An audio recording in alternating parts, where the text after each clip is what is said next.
বিধানসভায় নবনির্বাচিত 6 বিধায়কের শপথ বাক্য পাঠ করিয়েছেন রাজ্যপাল সিভি আনন্দ বোস। যদিও অনুষ্ঠান শুরু হতেই বিধানসভা কক্ষ থেকে ওয়াকআউট করে বেরিয়ে গিয়েছিলেন বিজেপি বিধায়করা।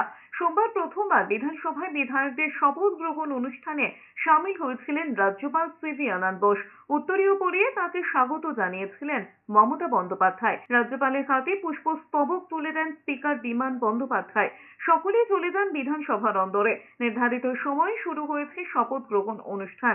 প্রথম শপথ নিয়েছেন সিতাইয়ের তৃণমূল বিধায়ক সঙ্গীতা রায়। শপথ বাক্য পাঠের পর তিনি জয় বাংলা স্লোগান দিয়েছেন। তারপর শপথ নিয়েছেন জয়প্রকাশ টপ্পো। তিনিও গোর্খা জয় আদিবাসী জয় বাংলা স্লোগান দেন।